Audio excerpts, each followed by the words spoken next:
We've got a session today specifically focused on board seats. And Natasha and I have had various conversations on and off platform and now in person, which is great. And it's funny when you see people, you recognize them by their profile picture, right? Mm-hmm. And you're like, that is actually you. And the conversations that we've been having have been really around how do you get not only onto a board and what's the track in order to do that, but how do people from diverse backgrounds and different backgrounds, should I say, find these opportunities? And I'd love to, obviously, I would like you to introduce yourself, but I also want to just add a little bit of gravitas to the situation so you know who's here. So Natasha's on various boards, advisory, corporate, not-for-profit. She's been at the highest level at companies like Open Table, served as chief people officer for many companies as well, and just has a wealth of knowledge and now is CEO of her own organization. And I just thought it was a great opportunity and it would be a missed opportunity if we didn't share that knowledge. So Natasha, thank you for joining us. It's a pleasure to be here. I'd love you to talk a little bit about your journey and sort of how you got to where you are today. And then we can maybe dive in a little bit more around board seats in particular and hear about that. Sure. So I was born and raised in Toronto, and my parents are immigrants. So they met and married in London, but they're from India originally, from Mumbai. And I was the only in my school. So I went to a Jewish day school. We're Jewish, Indian Jews. And I was the only non-white kid in the school until probably grade 9 or 10, when the Yemeni Israeli teachers, their kids were darker skinned than me. But that was the first time. Even my brother was lighter skinned. And so I was very used to being the only. And I learned to adapt because our Indian Jewish traditions are different than the European Jewish traditions, very different. The food's everything's different. And so that navigating different worlds was very comfortable for me. And my father was a purser on Air India. That's how he saw the world. And so I learned that sort of cultural fluidity from my dad. That served me really well because throughout my career, I've moved through biotech, tech, large company, small company. And I spent 25 years in HR and people and talent and DEI. And it was the protests after George Floyd's murder that really made me rethink what I was doing and why. And I told people for much of my career, really think about your purpose. Why do you do what you do? And what was so fascinating was I sort of had that moment of, why am I doing what I'm doing? And am I getting what I need out of my work? And it was funny in a way because I'm the person that my husband would joke about. Like if we won the lottery, she'd be back at work on Monday. He'd be on the golf course, but I'd be at work. And that was very much who I was. And I hit this point where I actually said to my husband, how much longer do I have to work? Yeah. And I'd never, that's so foreign for me, so different. But when the protests were happening, I had a stress fracture from training for a half marathon, but I was switching to pavement too soon. Don't do that. So I had a stress fracture. I was in a boot. I couldn't have gone to the protests if I wanted to. And then when John Lewis passed away, that obituary that was written in the New York Times, and if you haven't read that particular obituary, it is incredibly moving. And we're big fans of John Lewis in our house. The kids have written book reports and stories, and we saw the documentary. And when he passed away, I thought, I'm not John Lewis. I can't change the world, but I can change the world of work. I have enough influence to do that, and I have enough care to do that. That's why I do what I do. And knowing your why is hugely important when you're looking at board seats. Yep. And we had a little bit of that discussion before, which was ensuring that you're providing significant value to those companies, right? And you don't just try and jump onto a board or try and find a board seat because you want to do a board seat. It's like, where can you add value? So maybe talk a little bit about that and the conversation that we had offline. Sure. My path to the board seats was through nonprofits. And so volunteering was always very important in our family. We weren't able to be big donors, so we gave our time. And so volunteering is something that I've done since I was, 8 or 9 years old. And we look forward to it now as a family. The first board that I joined was our synagogue board in New Jersey. And when I moved to the West Coast, the same thing happened because I was at services all the time. And then I was getting involved as a volunteer. And the minute you start volunteering with a nonprofit, they want to pull you in. It's great. And what I'll tell you is it is great. It's great for so many reasons. Besides what the nonprofit gets, you have the opportunity to work on something that you genuinely care about. And when you're in touch with that, it makes you a more complete human being. I fundamentally believe that we need all of those facets in our lives to be complete. So when I did that, joining those boards, sometimes when I was in those board meetings, I felt really different. Yeah. Very, very different. Socioeconomic differences make a difference when you're in faith houses. They do. And it was uncomfortable at times, but there was a moment where I said, because for those of you who don't know, in synagogues, we typically pay dues. So it's not a membership fee, but it's like a membership fee. And sometimes those fees can be out of reach for certain families.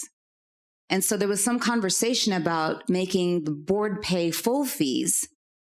And at the time, I was consulting and my husband had lost his job. And so we couldn't pay full fees. We had made the choice to send our kids to a private day school, Jewish day school, and we felt their education was really important. So we had to make the trade-off. So there I am in a 20-something person board.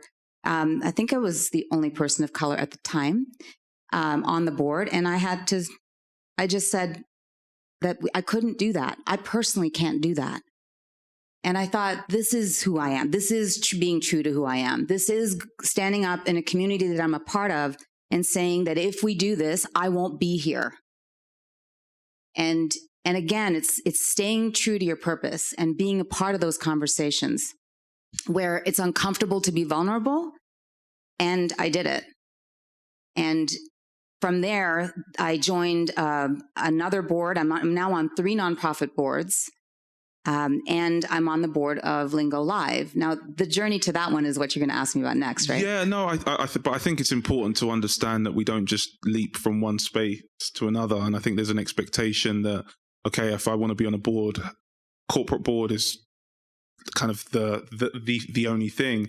But the discussion that we were having is like, you've got advisory boards, then you've got the non-for-profit boards, you've got private company boards, you've got shadowing. So we talked a little bit about that on boards, and then you go into the corporate boards as well.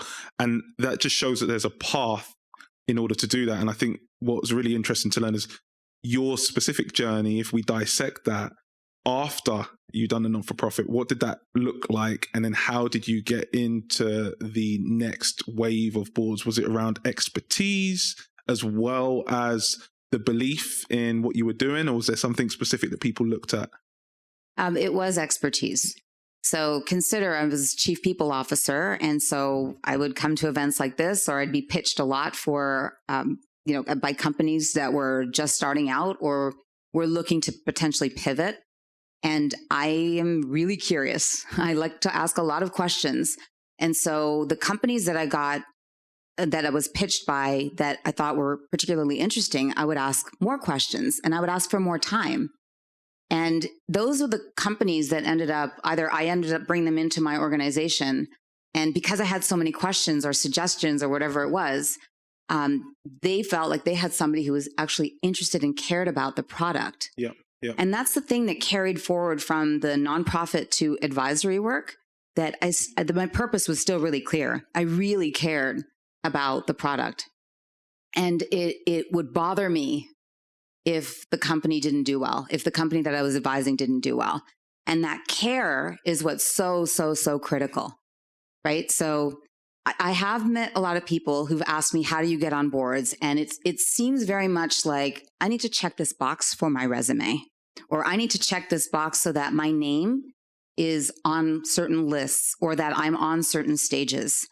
And I would really encourage folks to think about, if that is your reason, if that's really your purpose, think twice, because it's a lot of work, and you have to make the space in your already very busy schedule. And what's going to happen is that relationship is going to suffer if it's not in sync with who you are and what you believe. One of the things that you touched on that fascinated me, and just even within our interactions, was the hustle, right? So Natasha still hustles hard. She reached out to me on EQ and joined EQ herself, and she's been a chief people officer at multiple companies. And I was having a conversation, and I say, I still do the same thing. And there's a guy that I know, he sold his company for $400 million, but he reaches out to everyone himself. So he's proactive. And kind of that mentality of, if I want to go and do something, I'm going to figure out who's in the space. I'm going to have conversations. But one of the things I took from that is a lot of people in this room right now are in a position of power and a position of leverage, because you have a job and you're an organization, and you'll have people that will be coming up to you, asking you questions, asking you for help and advice. And that's a nice way to start to build those relationships over a long period of time. And so it sounded like your journey was a little bit like that as well, right? It absolutely was. I think the thing that got me curious, and even just approaching you, somebody liked a post that Marcus had done. I think that's how I don't know who that was. I don't know who it was either. Probably my little sister. I connected to him and I sent him a message like, I'd love to learn more about EQ community. I looked, but I didn't really fully, I think, grasp what it was. And then we talked on the phone, by the way. We've never seen each other on like Zoom even. No. It was a phone call, and it went much longer than it was supposed to, I think. But I was so intrigued. I was like, I got to talk more. We got to understand more. I joined the community, and then I was messaging him saying, I can't believe how good it feels to be part of this community. You should take that snippet, Danny. Yeah. Like that snippet. It feels so good to be part of EQ community. It really does. And it doesn't feel, what's the word? Clingy, or that you're draining. Yeah.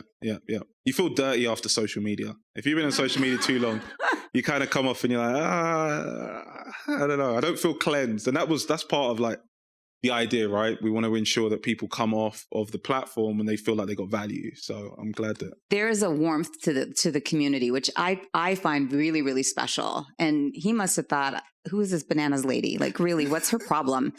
But no, I researched you. I looked you up. She's legit. Yeah, exactly. But it's that sort of curiosity that has drawn me to the companies that I've ended up working with. And sometimes I will have a conversation with a founder and I'll say, I have real questions about what you're doing. So I'm part of People Tech Partners. And there's one organization that we had a boardroom full of people as this person was pitching. And I asked a tough question, and he pivoted the company based on my questions and my feedback, because he didn't have solid answers and he had real concerns based on what I was sharing.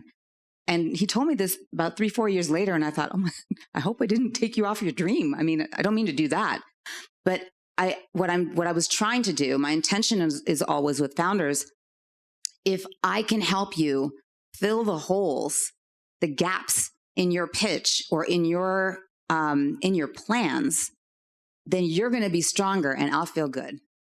So in my current role, what I do, if I have a conversation with someone, if I make your problem smaller, I'm happy. Yep. If that means I'm giving you a book recommendation or a referral or something, it doesn't matter to me.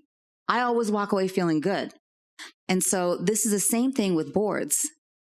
Every interaction, I want to be able to add some value. Yep. So I will tell you, there are search firms that do board searches that have said, we don't look at nonprofit board experience in order to get people nominated for boards. And I don't agree with that for a couple of reasons. One, it's that whole person thing. I think you need to be full before you can serve on a board. And I think also, for me at least, it gave me the confidence to understand the dynamics and the difficulties that happen with an executive director in a nonprofit or a founder in a nonprofit who deals with transient board members, right? Board members are in and out.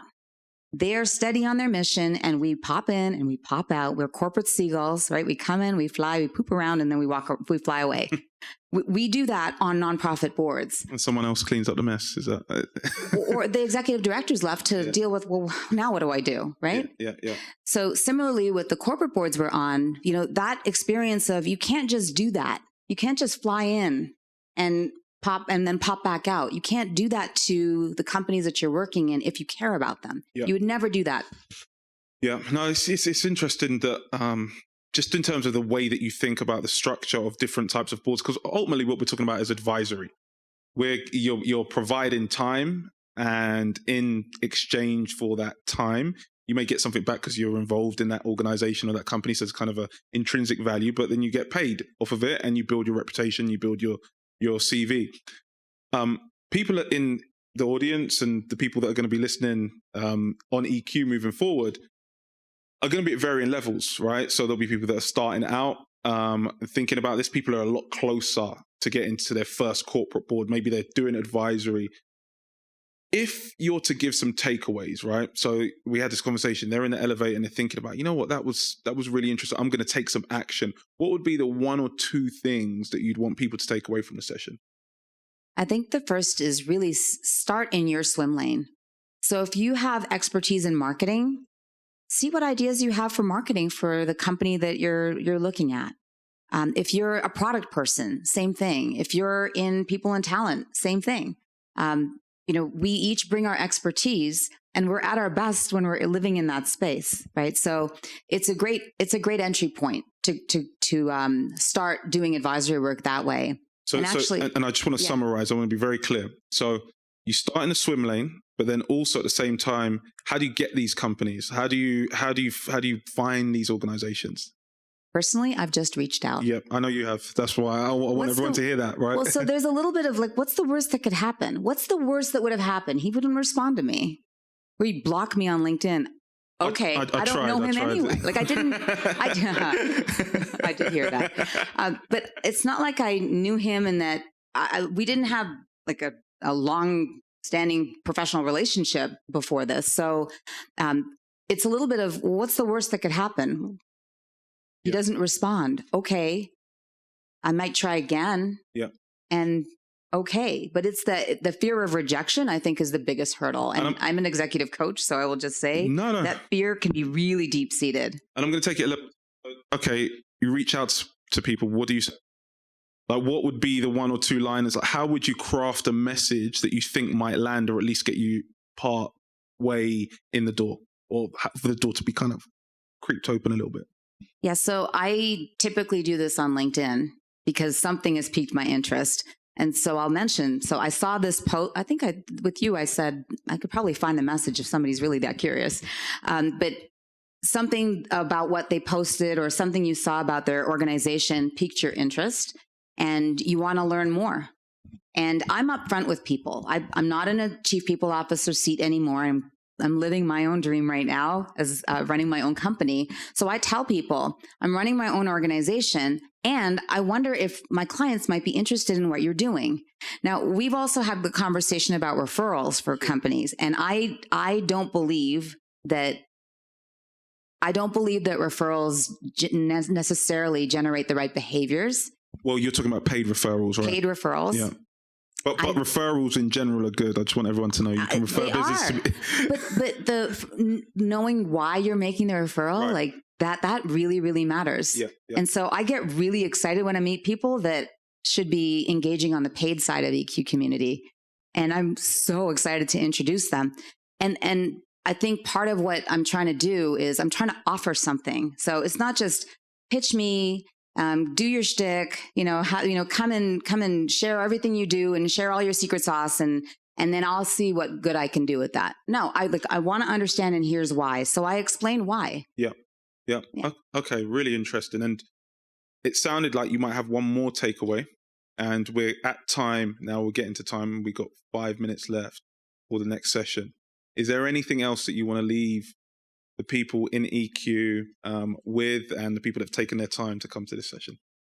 So there's one thing that I will add here, and we talked about this yesterday. I had a little bit of an epiphany that sometimes people ask me, well, how do you get on board seats? Or they ask me questions and they want to pick my brain. And what's interesting is sometimes when people ask that question, I will move heaven and earth. Absolutely.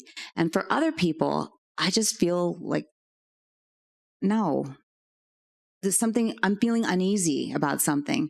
And as Lee and Marcus and I were talking yesterday, I realized that with some people, they're asking with the hope that I will share what I know, or with the hope and a genuine interest to understand. And with other people, it's an expectation. And that feeling when it's an expectation is what makes me uneasy. So I'm not sure how many of you have read the book Give and Take, Adam Grant. Yeah, it's a great book. When you give, it's not be a doormat and give. It's give with an understanding of what the interaction's about. And takers are really in the transaction business. I'm not in the transaction business. He knows that. My clients know that. I'm not in the transaction business. In my life, I'm not in the transaction business.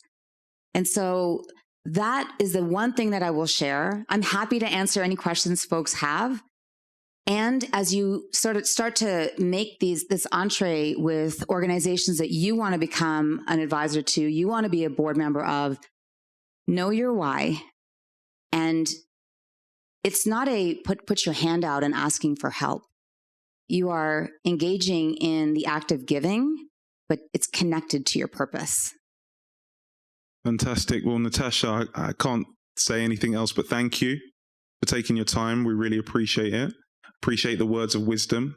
And I hope everybody here got some value from the session, and thank you for all attending. The next session is going to be on a topic that many of us have maybe just talked about generally in, I suppose, casual situations around wealth creation. And we've got two esteemed panelists joining us today. So Cleve and Alex, if I'd like to welcome you up to the stage. So this is cozy. It's a nice little intimate session, right? It's kind of like a dinner type session, right? And then people can chime in and ask questions. So we'll keep this open once again. And we've had various discussions. So Cleve and I have been talking deeply around the next wave of Web3. Alex and I have various conversations around technology. And one of the things that kind of springs to mind in the end is, how do we get into a position to ensure that we're creating generational wealth? So we kind of sparked a little bit of a conversation around that. And what are some of the takeaways or things that we may be able to put into action now, especially with this new wave of technology coming? And there's two real distinctive perspectives. There's a corporate perspective and an entrepreneurial perspective, and they kind of coincide with one another. And I'd like to open up the conversation around that. But first, just let you know who's on the stage, and I'm sure that they'll introduce themselves as well. But Alex is at AWS, and he leads at least 70 to 80% of their capacity planning, which is a big deal for a tech company. So he's been an executive organization for a while, as well as an executive previously at Novartis and a few other organizations as well. And our EQ champion member, he is a gold EQ member, which means he referred a lot of people. So we're always happy to have him here and share his knowledge as well as sharing it with others. And Cleve and I, as some of you may have seen, we had a conversation on stage, a bigger stage earlier, but I actually quite like this one.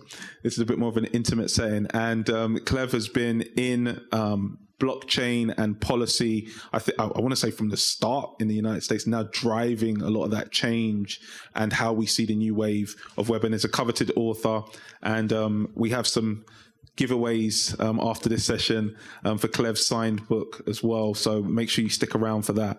And so I just wanted to start with the first question, and we were discussing this earlier, Alex, is how did you get into your first investments? And tell me a little bit about your journey from there. That's a great question, Marcus. Yeah, so my journey, I've had a very unusual journey in my career. Basically, when I graduated from university, I started out at a startup, a small company called Corporate Executive Board. There were still under 100 people. When I left there were over 3,000 and getting acquired by Gartner. When I joined that company, I still to this day remember talking to my father, who was an investment banker from Merrill Lynch. And he was like, where are you going to go work for this company? Who are they? What are they about? And this is old school 70s, 80s mentality of financials and corporations. And I said, well, it's a think tank. What are you thinking about? I was like, well, Dad, it's great. It's a startup. It's new. And they're giving me a great opportunity to lead their event management space and start working with hosting conferences, stuff like that. And it's a great opportunity. I'll be back in DC, la, la, la. My father, my mother both were like, well, what's the salary? Well, it's about $20,000 a year. And my father looked at me and was like, you cannot live on $20,000 a year, not in DC. I was like, yeah, but there are options. Tell me more about the options. Well, I get this much stock at the signing. I get this much more each year that I stay with the company until they go public, and then this is what it all vests into. Complete 180. Both my parents yep, that's fine. That works. Go on ahead. Whatever support you need, whatever assistance.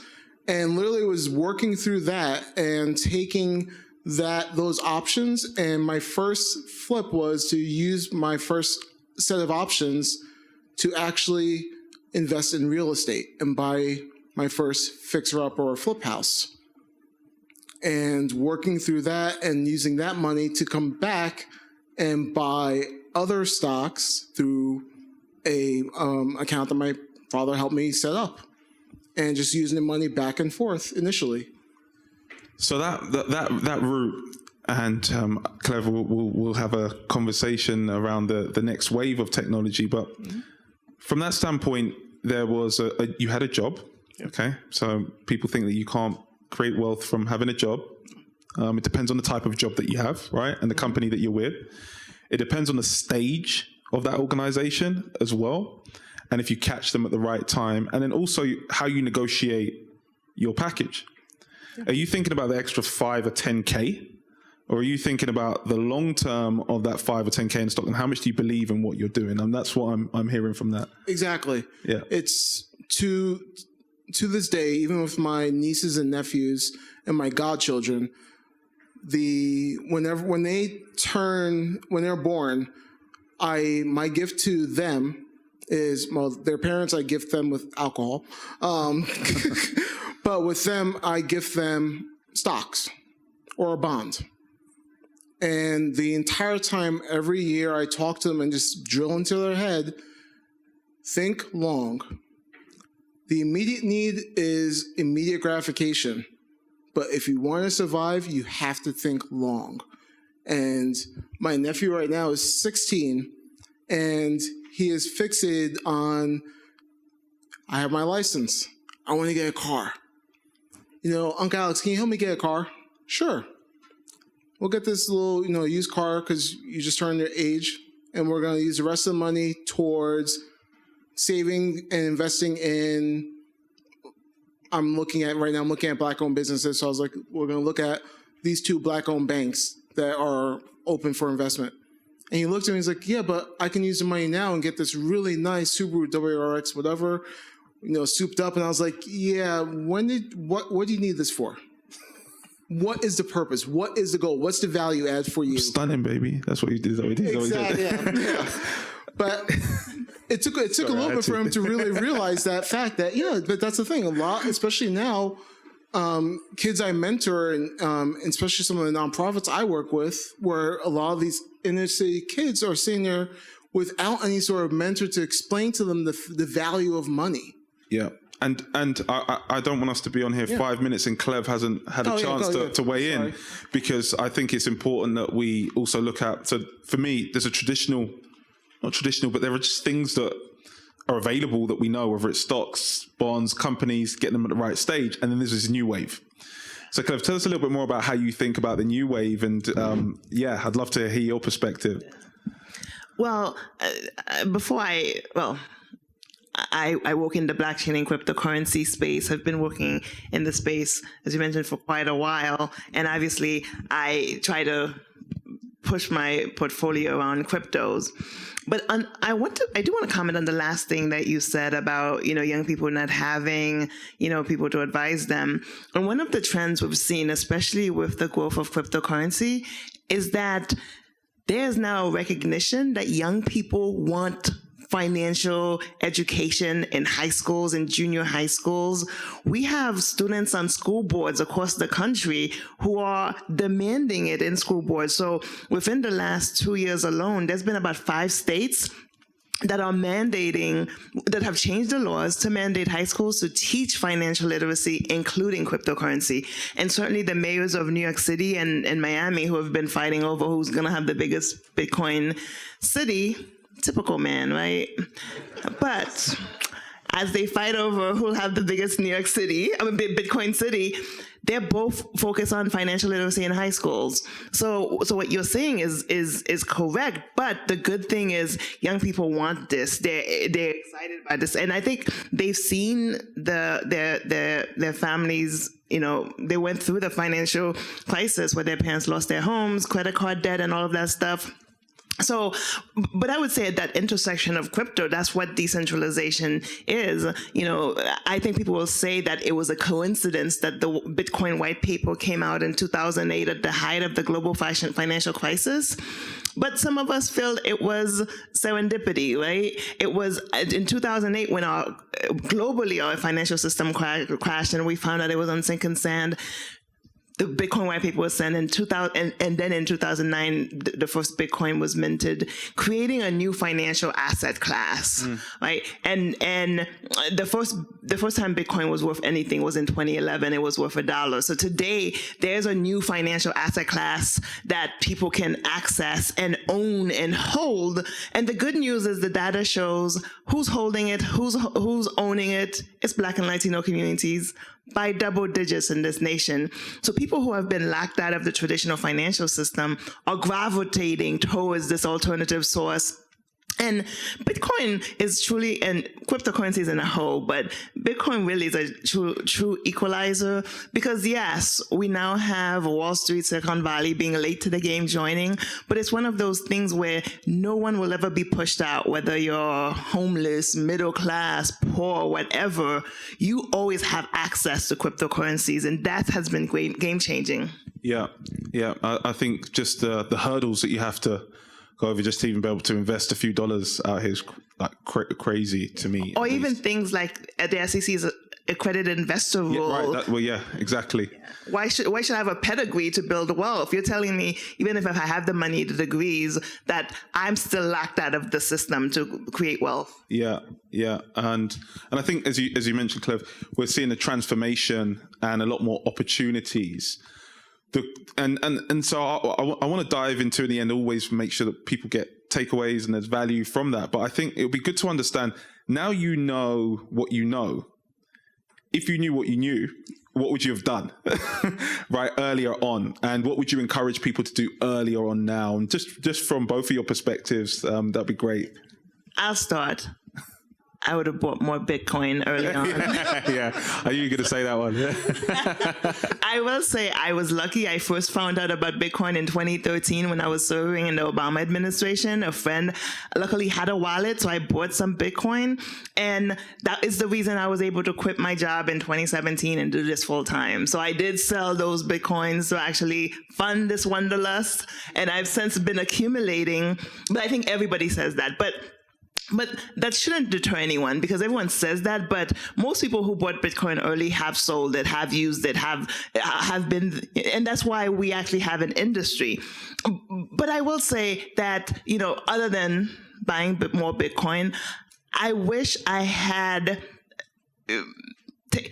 my first Bitcoins I purchased, it was because a friend told me to. Like, I wish I had learned about it more, because it wasn't until around 2015, 2016 that I went down the rabbit hole. I'm like, ooh, now I'm all in, right? Because now, there's a sense of, I would have told more people, right? I would have converted more people earlier on if I really grasped it, right? So I think that's what the financial revolution we're in right now I tell people that the more options individuals have, the more inclusive money becomes.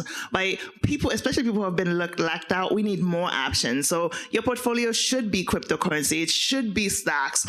And really quickly, in terms of what I know now, one of the things I advise people now that I know what I know is 80-20 rule when it comes to cryptocurrency. Most of your portfolio should be in Bitcoin. So if you have $100, $80 in Bitcoin, $10 on Ethereum, go crazy on the other $10. That 80-20 rule is important because, again, most people don't really understand fractionalization in terms of you don't have to own a whole Bitcoin. So don't have sticker shock. Most people will never own one. But for people who are trying to build wealth, it's like layaway. Put $10 every month, and that value will accumulate. So I do think that, diversifying your portfolio to include Bitcoin is one of the things I try to share now. Interesting. Yeah, I think that's one of the things we forget about as well. Like that's the power of the crypto, which you can fractionalize it right down to the most minute points, right? So you see $50,000, think it's crazy. I think also as well, and this is just me speaking from my perspective, I sometimes question how much it can go up in value once you've got such a large amount being invested already. But then the point is, if you see it as a real store value, you're going to hold it for long term, right? So that's great. Alex, so from your perspective, what do you wish you knew and you would have done differently? Well, if I would go back to the beginning of Bitcoin, yes, I would bought more. Yeah. I'll agree with you there. Yeah, I would have bought more.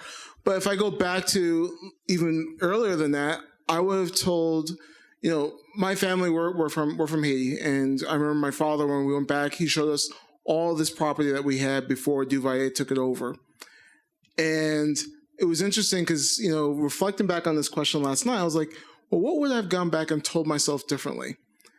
And I started laughing. I was like, I would have told my parents, because we were living in Brooklyn, we owned a brownstone. I would have told my father, buy up the entire block, because it was all run down, all abandoned. And my father was like, oh, we're just going to fix up ours and we'll just see. I went to that neighborhood about 2-3 months ago. When I saw the sticker prices of some of these houses, even though real estate, I know some of it's not sustainable, but some of the sticker prices, I was like, I wish we had owned this whole block, because we would have been gone at that point in time. I would be having a different conversation with you right now. Yeah, very interesting. So we've got 12 minutes left, and kind of looking at the last conversation that we had, I think it'd be good to get some key takeaways and then open it up for questions for the next few minutes and see if anybody's got anything that they'd like to ask. Sound good? Yep. So, key takeaways, Cleve. Well, I'm actually going to piggyback off of what you just said, right? We have to be, kinder to ourselves, right? Let's face it, especially Black and Latino communities, we are risk averse. We're entrepreneurial, we're innovative, we're visionary, but we don't take risks, right? And even as a woman, right, that is one thing, especially for women, we're heads of households, our disposable income is precious, right? So as a result, we're often late adapters. Mm-hmm. And we've recognized that means, as women, people of color, we become consumers and not producers. And if we're going to be more competitive, if this economy is going to be more competitive, we have to take pragmatic risks, right? We have to say, fine, this feels uncomfortable, but I'm going to actually do the research, figure it out. And you know what? I'm not sure about Bitcoin, but I can buy $25 worth of Bitcoin. I can stop buying Starbucks for 3 days and just buy. Yeah. So I do think my biggest takeaway is that we have to start taking pragmatic risk. No one should ever, cash out everything and buy anything, right? But in order for us to truly be producers, especially as the demographics are shifting and the economy is browner and younger, we have to be in a position where this innovation economy that's really driven by micro enterprises, that is decentralized, that we are positioning ourselves, our children, and even our grandparents to be owners and producers. Exactly. I mean, you said very well. It's about being pragmatic in risk and investments. You don't have to have hundreds and thousands of dollars to invest in a corporation or in Bitcoin or crypto or whatever small amount. The thing I always tell people is, I'll piggyback off your Starbucks example. How much did you spend in Starbucks this month? Everyone who watches this, tally up how much you spend on takeout food for 1 month. Take a portion of that and invest it. Guarantee if you were to take 80% of what you spend on takeout food, coffee, grabbing lunch, and tally it up for a month and then for a whole year, you'd be surprised how much money you have right there that was, granted, it was probably for a good meal or a good drink, but disposable income that you could have used to make more money. And if you can take a portion of that, even 80%, hell, 50%, and set that aside and just use it in crypto, in a Black-owned business. There are tons of small community businesses looking for investments. How many people here have looked at a Black-owned bank and put money in a Black-owned bank account? Please do after this. Please do. I did. I will freely admit, I did not look at one until the pandemic hit. What's the one you're referring to? One United. One United. Okay. Yeah, And that was they recently merged. Yeah, Terry Williams is the president. She's actually looking at crypto because she's a community bank. She's a neighborhood bank. She can't afford to be left out. Yep. There's also a neobank called First Boulevard. Yep, that's the other one. Yeah. Yep. Great one. And it's all in on crypto. First Boulevard, yeah. Yeah.